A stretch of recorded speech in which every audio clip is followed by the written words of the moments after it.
I want Swerve to beat Moxley, but not for the reason you think. You can't be a main eventer unless you go toe-to-toe with MJF on the mic. As much as I want Swerve Strickland to beat John Moxley for the championship, I also don't think that Swerve will do a better job at being champion. I only want him to get the title so he can drop it to Ospreay at All In. This is one of those takes that I know is going to be controversial, but I stand by it. Swerve Strickland is absolutely one of the best wrestlers in AEW right now, and I just don't mean in terms of in-ring ability. His character work, his promos, his aura, he carries himself like a star, and the crowd knows it. Every time he walks through the ring, there's an undeniable energy that tells you he's a real deal. So if I think Swerve deserves to be a champion, why don't I think he will be a best champion right now? The answer is simple. I don't think AEW will fully commit to him as the face of the company. Winning the AEW World Championship is only half the battle. What happens after is what really matters. When you look at AEW's previous world champions, they've all had something unique that made them an absolute centerpiece of the show. Moxley was a steady hand holding things down. Omega was a workhorse, MJF was his generational talker, and even Hangman had an emotional underdog arc. The way AEW books their world champion needs to be someone who feels like a focal point of the company. Swerve, as incredible as he is, doesn't feel like AEW's guy right now. The promotion has struggled with how they presented certain top talents, and I don't fully trust them to handle a Swerve title reign properly again.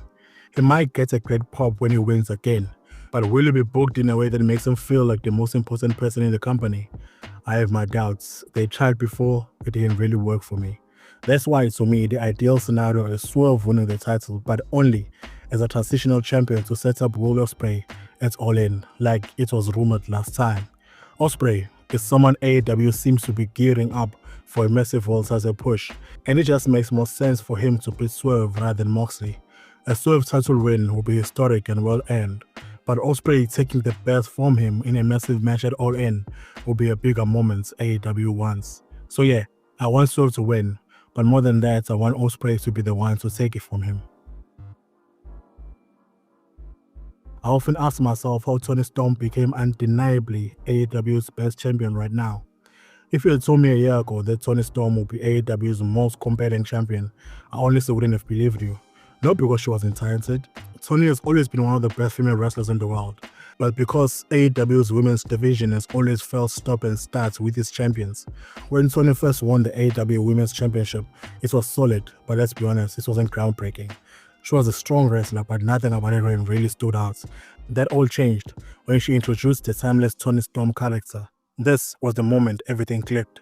The old Hollywood style gimmick, the over-the-top promos, the dramatic black and white entrances. Toni took what could have been a mid-card act and turned it into a must-see TV. I think that makes her the best champion in AEW right now. Isn't just the character though, it's the fact that she understands how to make the title feel important.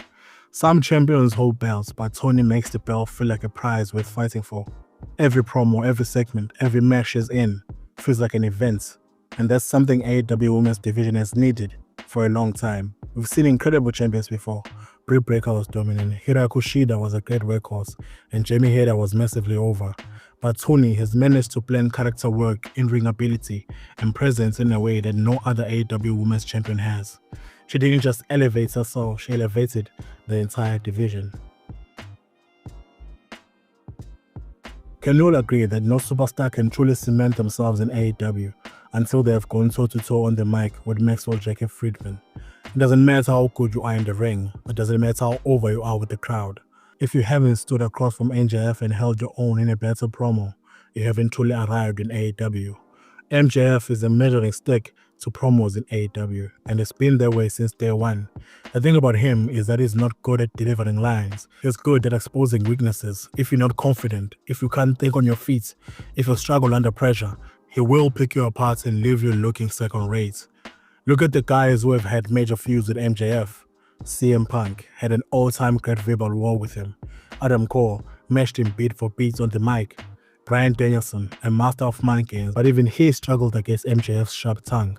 Eddie Kingston, a different style, but still a guy who could hold his own against Max.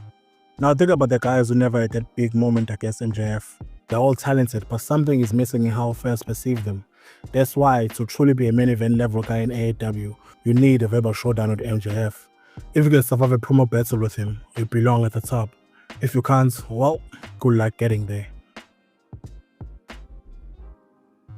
At some point, I need to know why people like Miro, Andrade, and Kit Lee couldn't reach their potential in AEW. I don't get it. There are three guys who, at different points in their careers, felt like can't-miss superstars. They had the look, the talent, the charisma, everything you need to be a major player, and yet, in AEW, they've been frustratingly underused. Miro, when he had the TNT Championship run, it felt like he was about to become a main eventer. He was cutting insane promos about being God's favorite champion, destroying people and looking like a monster. Then he vanished. What happened? Andrade, one of the smoothest wrestlers on the planet, he had glimpses of greatness in AEW, but his feuds never led anywhere. He kept getting stuck in factions. He went nowhere instead of being given a serious title push. Kit Lee, the man is a once-in-a-generation athlete for his size.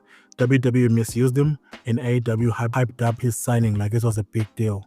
But after his debut, he just faded into the background. Why? Something is off here. Whether it's creative, backstage politics, or just bad timing, AEW hasn't given these guys a platform they deserve. And at some point, I need real answers.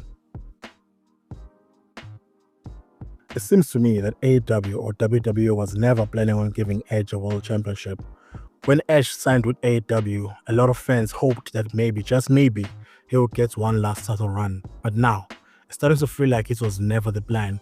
Even in WWE, his return was more about storytelling than title reigns. He has some great rivalries, Roman, Rollins, Orton, but he was never positioned as the guy again. Now in AEW, it's just the same thing. His focus has been on personal feuds, dream matches, and storytelling. There hasn't even been a convincing hint that is in line for a title reign. And honestly, it feels like both AEW and WWE see him as a legend who doesn't need a belt. And maybe that's fine. Maybe Edge is at the point where his legacy is bigger than any championship.